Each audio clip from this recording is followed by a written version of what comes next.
Welcome back to part 2 of the Argent Dawn lore deep dive series. Let's continue where we left off. The Argent Dawn's commitment to the light led them to confront corruption within the Scarlet Crusade. Duke Nicholas Zervenhoff, a prominent Dawn leader, condemned the Crusade as blasphemers, believing their fanaticism had strayed from the light's path. He directed adventurers to strike at the Crusade's heart, tasking them to slay Archivist Galford and destroy his archives in the Scarlet Monastery to cripple their operation. This act of sabotage aimed to punish the Crusade's heretical zeal and deprive them of valuable records. A more shocking discovery came when adventurers confronted Grand Crusader Saidan Datherhan, the Crusaders' leader, and uncovered that his body was possessed by the Dreadlord Balnazar. The heroes returned to Balnazar's head as proof, leaving Zervenhoff to grapple with the implication of this demonic infiltration. The revelation that the Crusade's leadership has been compromised validated the Dawn's suspicions, and deepened their resolve to distance themselves from their former allies. Zervenhoff later ordered the assassination of Baron Rivendare, a key Scourge commander in Stratholme, and those who succeeded were personally rewarded by Lord Maxwell Tyrosus with access to the Argent Hold, prestigious honor within the Dawn. The Argent Dawn's vigilance extended to Scholomance, a necromantic academy in the Plaguelands where the cult of the damned was breeding plague dragons for the Scourge. Recognizing the catastrophic potential of these creatures, the Dawn mobilized to destroy them before they could be deployed. Adventurers, guided by the Dawn's intelligence, infiltrated Scholomance and eliminated the dragon spawn, thwarting a significant Scourge initiative. This operation highlighted the Dawn's proactive approach to neutralizing emergent threats and their reliance on precise, targeted strikes to compensate for their limited numbers. In the Alterac Mountains, Ardell Dralta investigated a shard of pure light, a powerful artifact that had fallen into the region. Her mission underscored the Dawn's interest in securing relics of the light to bolster their efforts against the Scourge and other dark forces. The Dawn's ability to pursue such diverse objectives, from combating cults in Kalimdor to securing artifacts in the Eastern Kingdoms, demonstrated their adaptability and far-reaching influence. The Argent Dawn's operation during this period reflected their dual role as a military and diplomatic force, balancing direct action against the Scourge with efforts to build alliances and countering secondary threats like the Twilight's Hammer and Burning Blade.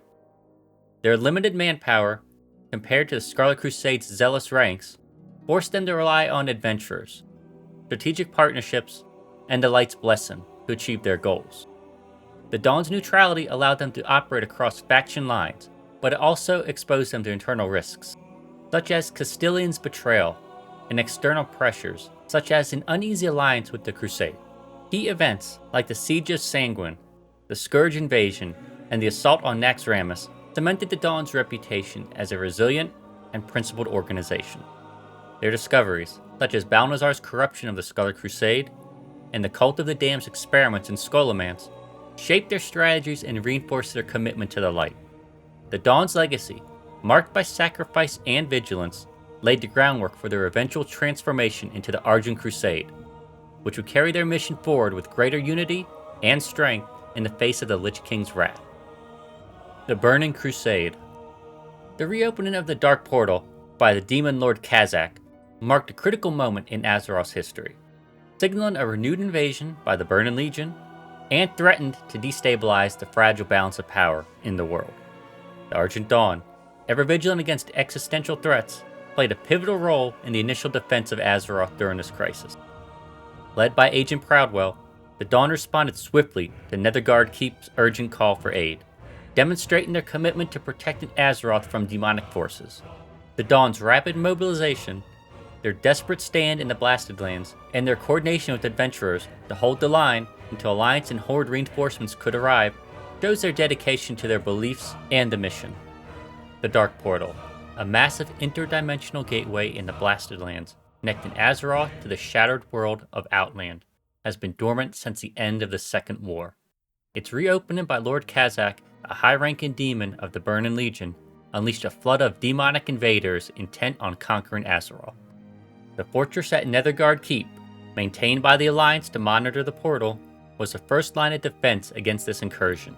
However, the suddenness and scale of the invasion overwhelmed Netherguard's defenders, who issued a desperate call for assistance as demonic forces poured through the portal. The kingdoms of Azeroth, including the Alliance and Horde, were slow to mobilize their armies due to logistical challenges and ongoing conflicts elsewhere, such as the Scourge's lingering threat in the Plaguelands. This delay left a critical gap in the defense, which the Argent Dawn, with their decentralized structure and rapid response capabilities, was uniquely positioned to fill. True to their mission of combating evil in all forms, whether undead, demonic, or otherwise, the Dawn rallied to Netherguard's aid, prioritizing the immediate threat posed by the Burning Legion. Under the leadership of Agent Proudwell, a seasoned operative of the Argent Dawn, a contingent of the organization's forces were dispatched to the Blasted Lands with remarkable speed. Agent Proudwell, known for their strategic insight and unwavering resolve, organized the Dawn's response with a clear objective: to hold the demonic invaders at bay and prevent them from advancing beyond the Dark Portal until reinforcements from the Alliance and Horde could arrive. This mission was daunting, as the Dawn's limited manpower was pitted against a seemingly endless tide of demons, including Felguards, Doomguards, and other Legion minions led by Kazak's lieutenants. The Dawn's forces consisted of a diverse mix of paladins, priests, warriors, and mages, many of whom were veterans of campaigns against the Scourge in the Plaguelands. Their experience in combating supernatural threats proved invaluable, as they could employ holy magic, enchanted weapons, and tactical formations to counter the demon's brute strength and fel-based sorcery. Light's Hope Chapel, the Dawn's primary stronghold, likely served as a staging ground for mobilization for this expedition, with supplies and personnel drawn from their outposts in the Plaguelands and beyond. Upon arriving at Netherguard Keep, the Dawn established a defensive perimeter alongside the keep's beleaguered garrison. Agent Proudwell coordinated with Netherguard's commanders to fortify key choke points around the Dark Portal, focusing on delaying the Legion's advance. The Dawn's neutrality allowed them to operate seamlessly with the Alliance-aligned defenders of Netherguard, while their reputation for impartiality ensured they could later integrate with Horde reinforcements without friction. Proudwell's leadership emphasized adaptability, directing the Dawn to prioritize hit-and-run tactics, sanctified wards, and targeted strikes against demonic commanders to disrupt the invasion's momentum. By the time adventurers began arriving in the Blasted Lands, drawn by reports of the Dark Portal's reactivation, the Argent Dawn was engaged in a desperate battle. The demons pouring through the portal were relentless, their numbers bolstered by fel energy and driven by the Burning Legion's unyielding hunger for conquest. The Dawn's forces, though resolute, were stretched thin, their ranks depleted by the ferocity of the assault. Netherguard Keep itself was under siege, with demonic war machines battering its walls and infernal constructs raining destruction from above. Agent Proudwell, stationed at the forward command post near the portal, was a beacon of resolve amid the chaos. Clad in the Dawn's signature silver and gold armor, Proudwell directed the defense with a calm yet urgent demeanor, rallying their forces while coordinating with newly arriving adventurers. The situation was dire. Demonic portals were spawning additional reinforcements, and the Dawn's sanctified barriers were beginning to falter under the strain of fel magic. Casualties mounted as paladins and warriors held the line against towering demons, while priests channeled the light to heal wounded and purge demonic corruptions. Proudwell recognized the adventurers as a critical asset, given the Dawn's limited numbers and the absence of full Alliance and Horde armies. They tasked the heroes with a range of urgent objectives to bolster the defenses. They were given 4 objectives. First, direct combat support. Adventurers were sent to reinforce the Dawn's front lines, engaging demons in close-quarter combat to relieve pressure on beleaguered units. Warriors and rogues clashed with Felguards, while mages and priests countered demonic spellcasters with arcane and holy magic. Second, they were to disrupt demonic portals. Proudwell identified secondary portals spawning additional demons and directed adventurers to destroy their anchors, cutting off the Legion's reinforcements. This required navigating hazardous terrain littered with fel energy and facing elite demonic guardians. Third, they had to protect key positions. The Dawn's sanctified wards and Netherguard's fortifications were critical to holding the line. Adventurers were tasked with defending these positions from demonic saboteurs and siege engines, ensuring the defenders could maintain their foothold. Final objective, to target commanders. Proudwell's intelligence identified key demonic lieutenants directing the invasion. adventurers were sent on high-risk missions to eliminate these commanders, disrupting the Legion's chain of command and sowing chaos among their ranks. The adventurers' efforts were instrumental in stabilizing the battlefield, allowing the Dawn to regroup and reinforce their defenses. Proudwell's leadership ensured that these different heroes were integrated into the Dawn's strategy, their diverse skills complementing the organization's disciplined core. The Dawn's priests also provided blessings of light to enhance the adventurers' resilience, reflecting their role as both warriors and spiritual guides. The Argent Dawn's mission was explicitly temporary, to hold the demonic invaders at bay until the full might of the Alliance and the Horde could arrive. This objective required immense sacrifice, as the Dawn's forces endured wave after wave of demonic assaults. Agent Proudwell's command post became a focal point for the defense, with the operative issuing real-time orders to adapt to the Legion's tactics. The Dawn's paladins, wielding hammers and shields imbued with holy power, stood as bulwarks against the demons, while their mages unleashed barrages of arcane and fire magic to counter fel-based sorcery.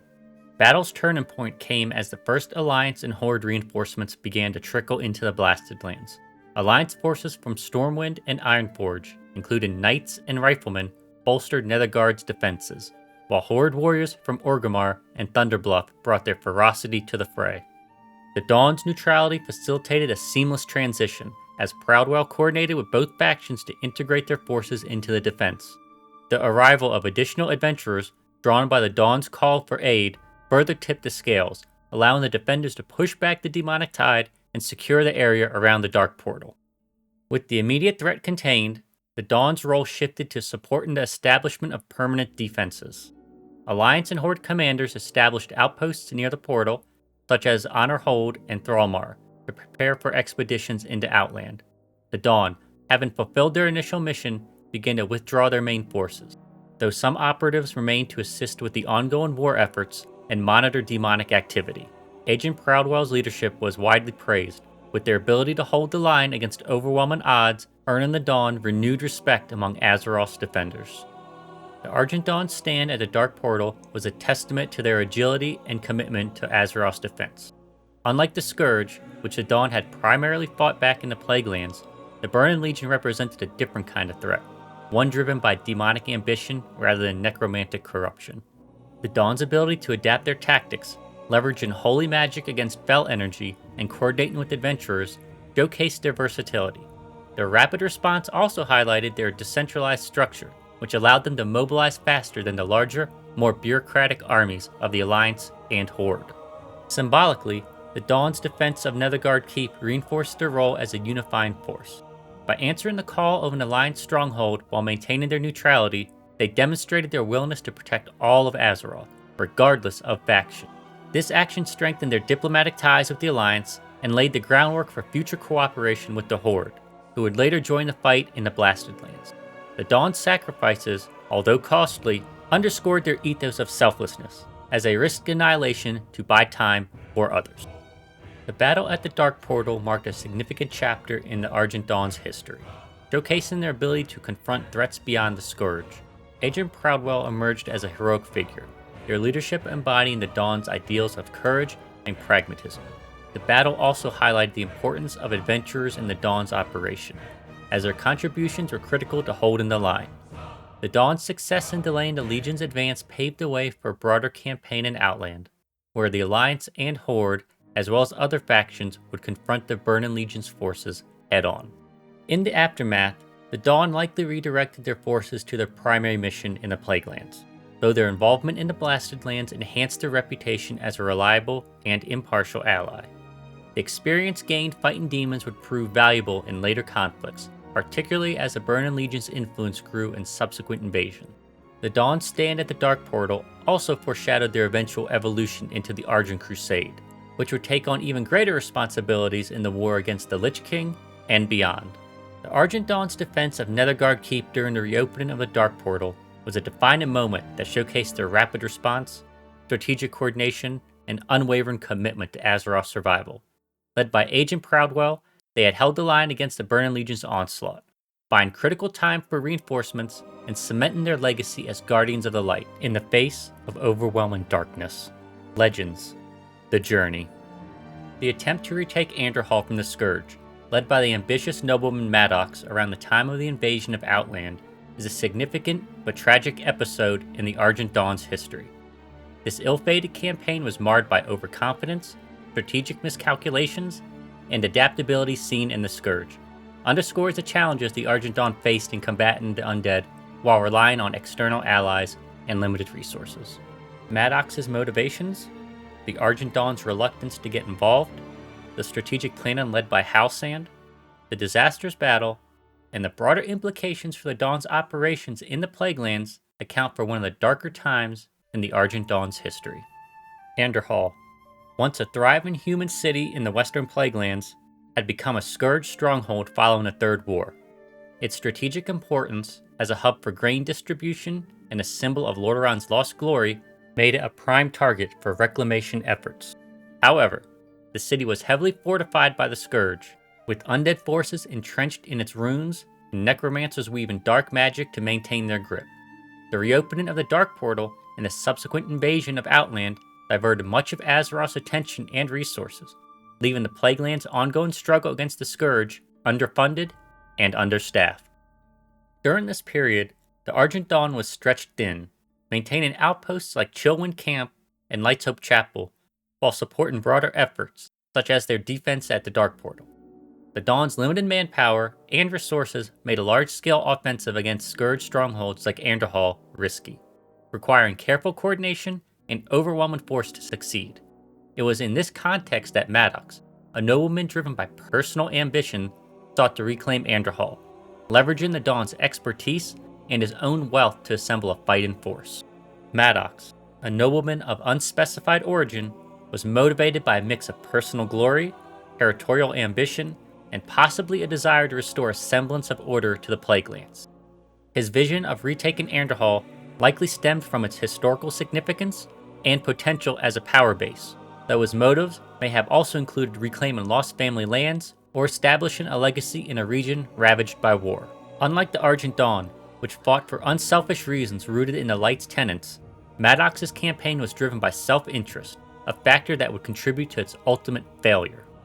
To achieve his goal, Maddox hired hundreds of mercenaries, a ragtag coalition of sellswords, adventurers, and opportunists lured to the promise of gold. Recognizing the need for experienced leadership and legitimacy, he sought the Argent Dawn's support, enlisting the aid of an intermediary named Thorn, possibly a Dawn operative or a local contact with ties to the organization. Thorn's involvement convinced the Dawn to participate, although their commitment was tempered by their strained resources and skepticism about the mission's feasibility. When Maddox's group arrived at Chillwind Camp, the Dawn's outpost in the Western Plaguelands, they were met with the somber reality. Argent Officer Pureheart, the camp's commander, could only muster 100 warriors, a fraction of the force needed for such an ambitious undertaking. Pureheart, a seasoned officer known for her pragmatism, was deeply skeptical of the plan, warning that an attack on Anderhall would lead to slaughter given the Scourge's entrenched defenses and the Dawn's limited numbers. Her concerns are rooted in the Dawn's prior experiences, which had taught them the dangers of underestimating the Scourge's tactical cunning and necromantic power. The turning point in securing the Dawn's participation came through Halsand, a figure who claimed intimate knowledge of Anderhall's terrain and the Scourge's movements. Halsand's familiarity with the region, possibly as a former resident or scout, gave him credibility in Pureheart's eyes. He proposed a strategy that leveraged the element of surprise and exploited weaknesses in the Scourge's defenses, such as avoiding heavily patrolled areas and targeting key necromancers to disrupt their command structure. While the specifics of Halsand's plans are not detailed, it likely involved a combination of guerrilla tactics, rapid assaults on strategic points, and coordinated strikes to minimize the Scourge's ability to regroup. Halsand's assurances and strategic outline were enough to sway Pureheart, who reluctantly agreed to commit her forces to the campaign. Her decision was likely influenced by the Dawn's broader mission to reclaim the Plaguelands and the potential for a successful operation to weaken the Scourge's hold in the region. However, her reservations persisted, reflecting the Argent Dawn's cautious approach to operations that risked their already limited resources. If you enjoyed this video, please like, subscribe, and leave a comment down below. Content comes out weekly with lore videos on Sunday, ambiance videos on Monday, and retail or classic paladin content on Thursday.